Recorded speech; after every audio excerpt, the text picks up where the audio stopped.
ಕುಕ್ಕರ್ನಲ್ಲಿ ಹಲ್ಲುಜ್ಜುವಂತಹ ಪೇಸ್ಟನ್ನು ಹಾಕಿ ನೋಡಿ. ಕುಕ್ಕರ್ ಯಾವತ್ತಿಗೂ ಕೂಡ ಬ್ಲಾಸ್ಟ್ ಆಗೋದಿಲ್ಲ, ರಿಪೇರಿ ಬರಲ್ಲ, ಹೆಚ್ಚು ವರ್ಷಗಳ ಕಾಲ ಬಾಳಿಕೆ ಬರುತ್ತೆ. ನಮಸ್ಕಾರ ಎಲ್ರಿಗೂ, ಶ್ರೀಮತಿ ಟಿಪ್ಸ್ ಚಾನಲ್ಗೆ ಆತ್ಮೀಯವಾದಂಥ ಸ್ವಾಗತ. ಇವತ್ತಿನ ವಿಡಿಯೋದಲ್ಲಿ ಕುಕ್ಕರ್ ರಿಪೇರಿ ಬರಬಾರ್ದು ಅಥವಾ ಬ್ಲಾಸ್ಟ್ ಆಗಬಾರ್ದು, ಚೆನ್ನಾಗಿ ಬಾಳಿಕೆ ಬರಬೇಕು ಅಂದರೆ ಕೆಲವೊಂದಿಷ್ಟು ಸಲಹೆಗಳನ್ನು ಪಾಲಿಸಬೇಕು.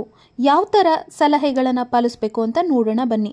ಮೊದಲನೇದು, ಕುಕ್ಕರ್ನಲ್ಲಿ ಬರುವಂಥ ಗ್ಯಾಸ್ಕೆಟ್ ಏನಾದರೂ ಹಾಳಾಗ್ಬಿಟ್ರೆ ಕುಕ್ಕರ್ ಬ್ಲಾಸ್ಟ್ ಆಗೋದು ಖಂಡಿತ. ಆದರೆ ಗ್ಯಾಸ್ಕೆಟ್ ಚೆನ್ನಾಗಿ ಬಾಳಿಕೆ ಬರಬೇಕು ಅಂತಂದರೆ ಕೆಲವೊಂದಿಷ್ಟು ತಪ್ಪುಗಳನ್ನು ಮಾಡಬಾರ್ದು. ಯಾವ ಥರ ತಪ್ಪು ಅಂತ ಅಂದರೆ ನೋಡಿ, ಕುಕ್ಕರಲ್ಲಿ ನಾವು ಯಾವುದೇ ರೀತಿಯ ಅಡುಗೆಗಳನ್ನು ಮಾಡಬೇಕಾದ್ರೆ ಈ ಒಂದು ಭಾಗದಲ್ಲಿ ಯಾವುದೇ ರೀತಿಯ ರಂಧ್ರಗಳು, ಹೋಲ್ಗಳು ಇರಬಾರ್ದು. ಅದನ್ನು ನಾವು ಚೆಕ್ ಮಾಡಬೇಕಾಗತ್ತೆ. ಅದರ ಜೊತೆಗೆ ಅಂದರೆ ನೀರನ್ನು ಹಾಕಿ ನೋಡಿದ್ರೆ ನೀರು ಲೀಕ್ ಆದರೆ ಅಲ್ಲಿ ಹೋಲ್ ಇದೆ ಅಂತೇಳಿ ಗೊತ್ತಾಗ್ಬಿಡುತ್ತೆ. ಅದೇ ವಿಧಾನದಲ್ಲಿ ನೋಡಿ, ಗ್ಯಾಸ್ಕೆಟ್ ಹಾಳಾಗಬಾರ್ದು ಅಂದರೂ ಕೂಡ ಈ ರೀತಿ ಗ್ಯಾಸ್ ಸ್ಟವನ್ನು ಹಚ್ಚಿ ಅದ್ರ ಮೇಲೆ ಕುಕ್ಕರ್ನ ಇಟ್ಟ ನಂತರ ಡೈರೆಕ್ಟಾಗಿ ವಿಷಲ್ನ ಹಾಕಿ ಕ್ಲೋಸ್ ಮಾಡಬಾರ್ದು. ಇದರಿಂದ ಕುಕ್ಕರ್ ಗ್ಯಾಸ್ಕೆಟ್ ಹಾಳಾಗುತ್ತೆ.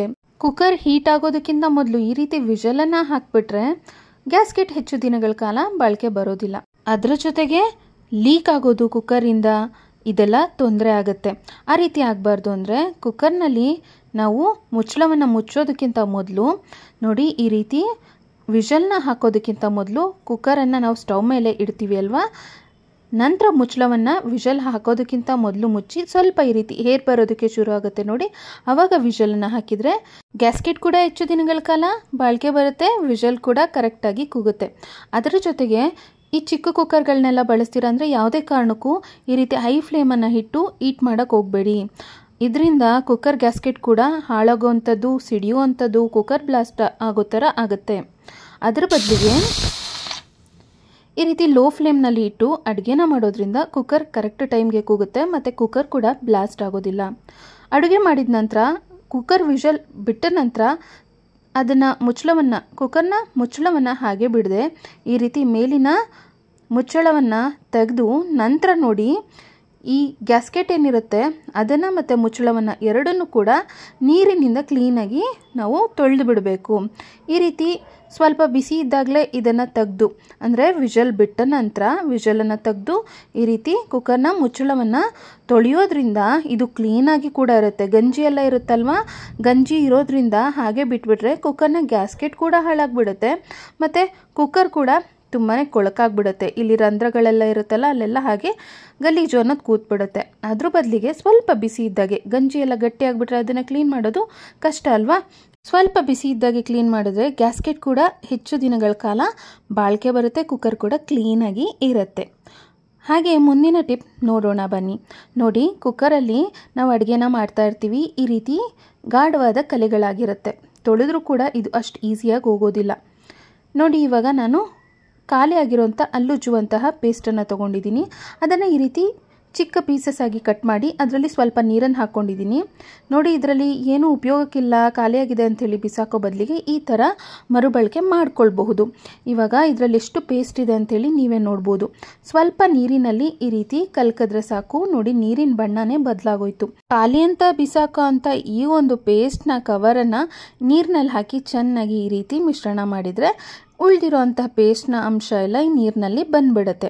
ನೋಡಿ, ಈ ಒಂದು ಲಿಕ್ವಿಡನ್ನು ನಾವು ಕ್ಲೀನಿಂಗ್ ಕೆಲಸಕ್ಕೆ ಆರಾಮಾಗಿ ಬಳಸ್ಕೊಳ್ಬಹುದು. ಇವಾಗ ನೋಡಿ, ಕುಕ್ಕರ್ನ ಹಿಂಭಾಗದಲ್ಲಿ ಈ ರೀತಿ ಕಲೆಗಳಾಗಿರುತ್ತೆ. ಇದನ್ನೆಲ್ಲ ಸಾಮಾನ್ಯವಾಗಿ ಉಜ್ಜಿ ತೊಳೆದ್ರೂ ಅಷ್ಟು ಸುಲಭವಾಗಿ ಹೋಗೋದಿಲ್ಲ. ಅದ್ರ ಬದಲಿಗೆ ಈ ರೀತಿ ಪೇಸ್ಟ್ನ ನೀರನ್ನು ಇದರ ಹಿಂಭಾಗದಲ್ಲಿ ಹಾಕೋಬೇಕಾಗತ್ತೆ. ಲಿಕ್ವಿಡನ್ನು ತಯಾರಿಸ್ಕೊಂಡಿದ್ದೀವಲ್ಲ, ಆ ಲಿಕ್ವಿಡನ್ನು ಹಾಕಿ ನಿಂಬೆ ಹೋಳನ್ನು ಹಾಕಿ ಈ ರೀತಿ ಉಜ್ಜಿಬಿಟ್ರೆ ಎಷ್ಟೇ ಗಾಢವಾದ ಕಲೆ ಇದ್ರೂ ಕೂಡ ತುಂಬ ಚೆನ್ನಾಗಿ ಹೋಗುತ್ತೆ.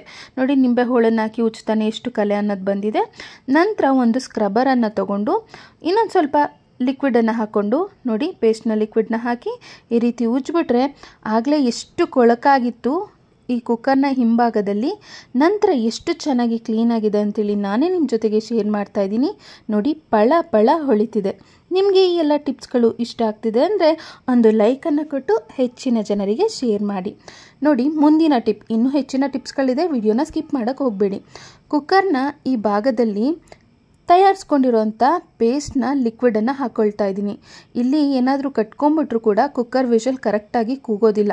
ಕುಕ್ಕರ್ ಬ್ಲಾಸ್ಟ್ ಆಗುವಂಥದ್ದು, ಗ್ಯಾಸ್ಕೆಟ್ ಹಾಳಾಗುವಂಥ ಸಾಧ್ಯತೆಗಳು ಹೆಚ್ಚಾಗಿರುತ್ತೆ. ಹಾಗಾಗಿ ಈ ಒಂದು ಭಾಗದಲ್ಲಿ ನಾನು ತಯಾರಿಸ್ಕೊಂಡಿರೋಂಥ ಪೇಸ್ಟ್ನ ಲಿಕ್ವಿಡನ್ನು ಹಾಕಿದ್ದೀನಿ. ಲಿಕ್ವಿಡನ್ನು ಹಾಕೋದ್ರಿಂದ ತುಂಬ ಚೆನ್ನಾಗಿ ಇಲ್ಲಿ ಕ್ಲೀನ್ ಆಗುತ್ತೆ. ನಂತರ ಒಂದು ಪಿನ್ನನ್ನು ತಗೊಂಡು ನೋಡಿ ಈ ರೀತಿ ಕ್ಲೀನ್ ಮಾಡ್ಕೊಳ್ತಾ ಇದ್ದೀನಿ. ಹೊರಗಡೆಯಿಂದ ಹಾಕಿದ ನಂತರ ಇವಾಗ ಒಳಗಡೆಯಿಂದ ಕೂಡ ಈ ಒಂದು ಲಿಕ್ವಿಡನ್ನು ಹಾಕಿ ನೋಡಿ ಈ ರೀತಿಯಲ್ಲಿ ನಾನು ಕ್ಲೀನ್ ಮಾಡ್ಕೊಳ್ತಾ ಇದ್ದೀನಿ. ಈ ರಂಧ್ರಗಳಲ್ಲೆಲ್ಲ ಅನ್ನ ಎಲ್ಲ ಮಾಡಿರ್ತೀವಿ, ಕೆಲವೊಮ್ಮೆ ಮಸಾಲೆ ಎಲ್ಲ ಹೋಗಿ ಸ್ಟ್ರಕ್ ಆಗಿಬಿಟ್ಟಿರುತ್ತೆ. ಈ ರೀತಿ ಕ್ಲೀನ್ ಮಾಡೋದ್ರಿಂದ ತುಂಬ ಚೆನ್ನಾಗಿ ಕ್ಲೀನ್ ಆಗಿಬಿಡುತ್ತೆ. ಇಲ್ಲಿರೋ ಕೊಳೆ ಎಲ್ಲ ತುಂಬ ಚೆನ್ನಾಗಿ ಹೊರಗಡೆ ಬರುತ್ತೆ. ನೋಡಿ ಈ ರೀತಿ ನಾವು ಪೇಸ್ಟ್ನ ಲಿಕ್ವಿಡನ್ನು ಬಳಸಿ ತುಂಬ ಚೆನ್ನಾಗಿ ಕ್ಲೀನನ್ನು ಮಾಡ್ಕೊಳ್ಬಹುದು. ಇವಾಗ ಕುಕ್ಕರ್ನ ಒಳಗಡೆ ಕೂಡ ಅಷ್ಟೇ ನೋಡಿ ಎಷ್ಟು ಕೊಳಕಾಗಿರುತ್ತೆ. ಮತ್ತು ಈ ಸ್ಕ್ರೂ ಎಲ್ಲ ಇರುತ್ತಲ್ಲ, ಹ್ಯಾಂಡಲ್ ಜಾಗದಲ್ಲೆಲ್ಲ ಕೊಳೆ ಇರುತ್ತಲ್ವ, ಇದನ್ನು ನಾವು ಈ ಲಿಕ್ವಿಡನ್ನು ಬಳಸಿ ಕ್ಲೀನ್ ಮಾಡೋದ್ರಿಂದ ತುಂಬ ಚೆನ್ನಾಗಿ ಡೀಪ್ ಕ್ಲೀನ್ ಅನ್ನೋದು ಆಗುತ್ತೆ. ನೋಡಿ ಒಳಭಾಗದಲ್ಲಿ ಆವಾಗಲೇ ಯಾವ ರೀತಿ ಇತ್ತು, ನಂತರ ಯಾವ ಥರ ಆಗುತ್ತೆ ಅಂತೇಳಿ ನೀವೇ ನೋಡಬಹುದು. ಇವಾಗ ಕುಕ್ಕರ್ನ ವಿಷಲ್ ಇರುತ್ತಲ್ವ, ಅದನ್ನು ಕೂಡ ಅಷ್ಟೇ ಈ ಮೇಲ್ಭಾಗದಲ್ಲಿ ಈ ರೀತಿ ತೆಗೆದು ಲಿಕ್ವಿಡನ್ನು ಹಾಕಿ ಕ್ಲೀನ್ ಮಾಡೋದ್ರಿಂದ ತುಂಬ ಚೆನ್ನಾಗಿ ಡೀಪ್ ಕ್ಲೀನ್ ಅನ್ನೋದು ಆಗುತ್ತೆ. ಈ ರೀತಿ ತೆಗೆದು ಕ್ಲೀನ್ ಮಾಡೋದ್ರಿಂದ ಇಲ್ಲೆಲ್ಲ ನೋಡಿ ಅನ್ನ ಎಲ್ಲ ಮಾಡಿರ್ತೀವಿ ಅಲ್ವಾ ಕುಕ್ಕರ್ನ ಬಳಸಿ, ಅಥವಾ ಮಸಾಲೆ ಅಡುಗೆಗಳು ಮಾಡಿರ್ತೀವಿ, ಅದರ ಮಸಾಲೆ ಅಂಶ ಎಲ್ಲ ಈ ರೀತಿ ವಿಷಲ್ನಲ್ಲಿ ಸ್ಟ್ರಕ್ ಆಗಿರುತ್ತೆ. ಈ ರೀತಿ ಕ್ಲೀನ್ ಮಾಡೋದ್ರಿಂದ ವಿಷಲ್ ತುಂಬ ಚೆನ್ನಾಗಿ ಕ್ಲೀನ್ ಆಗುತ್ತೆ. ಅದ್ರ ಜೊತೆಗೆ ಕರೆಕ್ಟ್ ಟೈಮ್ಗೆ ಕುಕ್ಕರ್ನ ವಿಷಲ್ ಕೂಡ ಕೂಗುತ್ತೆ. ನೋಡಿ ಆಗಲೇ ಎಷ್ಟು ಕೊಳಕಾಗಿತ್ತು, ಇವಾಗ ಎಷ್ಟು ಕ್ಲೀನ್ ಆಗಿದೆ ಅಂತ ನೀವೇ ಇಲ್ಲಿ ನೋಡಬಹುದು. ಅದೇ ವಿಧಾನದಲ್ಲಿ ನಾನು ಕುಕ್ಕರನ್ನು ಕೂಡ ಅಷ್ಟೇ ಪೇಸ್ಟ್ನ ಲಿಕ್ವಿಡನ್ನು ಹಾಕಿ ಕ್ಲೀನ್ ಮಾಡಿದ್ದೀನಿ. ಎಷ್ಟು ಚೆನ್ನಾಗಿ ಕ್ಲೀನ್ ಆಗಿದೆ, ಪಳ ಪಳ ಅಂತೇಳಿ ಒಳಿತಿದೆ ಅಂತೇಳಿ ನೀವು ಗಮನಿಸಬಹುದು. ಈ ವಿಧಾನದಲ್ಲಿ ವೇಸ್ಟ್ ಅಂತೇಳಿ ಬಿಸಾಕುವಂಥ ಪೇಸ್ಟನ್ನು ಬಳಸಿ, ಹಲ್ಲುಜ್ಜುವ ಪೇಸ್ಟ್ನ ಕವರನ್ನು ಬಳಸಿ ನಾವು ತುಂಬ ಚೆನ್ನಾಗಿ ಕುಕ್ಕರ್ಗಳನ್ನು ಈ ರೀತಿ ಡೀಪ್ ಕ್ಲೀನ್ ಮಾಡಿ ಇಟ್ಕೊಳ್ಬಹುದು. ನೋಡೋದಕ್ಕೂ ಕೂಡ ತುಂಬ ಚೆನ್ನಾಗಿ ಕಾಣುತ್ತೆ, ಪಳ ಅಂತೇಳಿ ಹೊಳಿತಾ ಇರುತ್ತೆ. ಖಾಲಿ ಅಂತೇಳಿ ಬಿಸಾಡೋ ಅಂತ ಪೇಸ್ಟ್ ಅಂಶನೇನೋ ಬಳಸ್ಕೊಳ್ತೀವಿ, ಆದರೆ ಪೇಸ್ಟ್ನ ಕವರ್ ಕೂಡ ಉಪಯೋಗಕ್ಕೆ ಬರುತ್ತೆ. ನೋಡಿ ಈ ರೀತಿ ಕವರನ್ನು ನಾನು ಕಟ್ ಮಾಡ್ಕೊಳ್ತಾ ಇದ್ದೀನಿ. ಕಟ್ ಮಾಡಿಕೊಂಡು ಮಧ್ಯಕ್ಕೆ ಚಿಕ್ಕ ಹೋಲನ್ನು ಮಾಡಿ ಈ ರೀತಿ ಸ್ಕ್ವೇರ್ ಶೇಪಲ್ಲಿ ನಾನು ಕಟ್ ಮಾಡ್ಕೊಂಡಿದ್ದೀನಿ. ಇದನ್ನು ಏನಕ್ಕೆ ಬಳಸ್ಬೋದು ಅಂದರೆ, ಈ ರೀತಿ ಕುಕ್ಕರ್ನ ಹ್ಯಾಂಡಲ್ ಎಲ್ಲ ಲೂಸ್ ಆಗಿರುತ್ತಲ್ವ, ನಾವು ಎಷ್ಟೇ ಟೈಟ್ ಮಾಡಿದ್ರೂ ಕೂಡ ಲೂಸ್ ಆಗ್ತಿದೆ ಅಂತಂದರೆ ಈ ರೀತಿ ಕವರನ್ನು, ಪೇಸ್ಟ್ನ ಕವರನ್ನು ಕಟ್ ಮಾಡಿಕೊಂಡು ಈ ರೀತಿ ಮಧ್ಯಭಾಗಕ್ಕೆ ಇಟ್ಟು ಇದನ್ನು ಟೈಟ್ ಮಾಡ್ಕೊಳ್ಬಹುದು. ಕೆಲವರು ಇದು ಪ್ಲಾಸ್ಟಿಕ್ ಅಲ್ವಾ ಅಂತೇಳಿ ಕಮೆಂಟ್ ಮಾಡ್ತೀರಾ, ಏನು ಪ್ರಾಬ್ಲಮ್ ಆಗೋದಿಲ್ಲ. ಇದು ಹೊರಭಾಗದಲ್ಲಿರುತ್ತೆ ಮತ್ತು ಹೀಟ್ ಆದರೂ ಕೂಡ ಇದೇನು ಕರಗೋದಿಲ್ಲ. ನೋಡಿ ಈ ರೀತಿ ಟೈಟ್ ಮಾಡಿರ್ತೀವಿ ಅಲ್ವಾ, ಇದೊಂಚೂರು ಕೂಡ ಹಾಳಾಗಲ್ಲ. ಚಿಕ್ಕದಾಗಿ ಕಟ್ ಮಾಡಿ ಹಾಕಬೇಕಾಗತ್ತೆ ಅಷ್ಟೇ. ನೋಡಿ ಇವಾಗ ಹ್ಯಾಂಡಲ್, ಕುಕ್ಕರ್ನ ಹ್ಯಾಂಡಲ್ ಅನ್ನೋದು ಎಷ್ಟು ಬಿಗಿಯಾಗಿದೆ, ಒಂಚೂರು ಕೂಡ ಅಲ್ಲಾಡ್ತಾ ಇಲ್ಲ. ಈ ವಿಧಾನದಲ್ಲಿ ನಾವು ಕುಕ್ಕರನ್ನು ನಾವು ರಿಪೇರಿಗೆ ಕೊಡೋವಂಥ ಅವಶ್ಯಕತೆ ಇಲ್ಲ, ನಾವೇ ಈಸಿಯಾಗಿ ರೆಡಿ ಮಾಡ್ಕೊಳ್ಬಹುದು. ಅದೇ ರೀತಿ ನೋಡಿ ಸ್ನೇಹಿತರೆ, ಕುಕ್ಕರ್ನ ಗ್ಯಾಸ್ಕೆಟ್ ಅನ್ನೋದು ತುಂಬ ಮುಖ್ಯ ಆಗುತ್ತೆ. ಈ ಗ್ಯಾಸ್ಕೆಟನ್ನು ಹಾಕಿದ ನಂತರ ಈ ರೀತಿ ತಿರುಗಿಸ್ ನೋಡಿದಾಗ ಇದೇನಾದ್ರು ತಿರುಗಿದ್ರೆ ಕುಕ್ಕರ್ ಗ್ಯಾಸ್ಕೆಟ್ ಅನ್ನೋದು ವೀಕ್ ಆಗಿದೆ ಅಂತೇಳಿ ಅರ್ಥ. 6 ತಿಂಗಳು ಅಥವಾ ವರ್ಷಕ್ಕೊಮ್ಮೆ ತಪ್ಪದೆ ಕುಕ್ಕರ್ ಗ್ಯಾಸ್ಕೆಟನ್ನು ಬದಲಾಯಿಸಿ. ಇವತ್ತಿನ ವಿಡಿಯೋದಲ್ಲಿ ಶೇರ್ ಮಾಡಿರೋಂಥ ಈ ಎಲ್ಲ ಕುಕ್ಕರ್ನ ಟಿಪ್ಸ್ಗಳು ನಿಮಗೆ ಇಷ್ಟ ಆಗಿದ್ರೆ ಲೈಕ್ ಕೊಟ್ಟು ಹೆಚ್ಚಿನ ಜನರಿಗೆ ಶೇರ್ ಮಾಡಿ. ಮುಂದಿನ ಮಾಹಿತಿಯ ವಿಡಿಯೋದೊಂದಿಗೆ ನಾನು ಮತ್ತೆ ಬರುತ್ತೇನೆ. ಶ್ರೀಮತಿಯರೇ ಧನ್ಯವಾದಗಳು. Thank you all.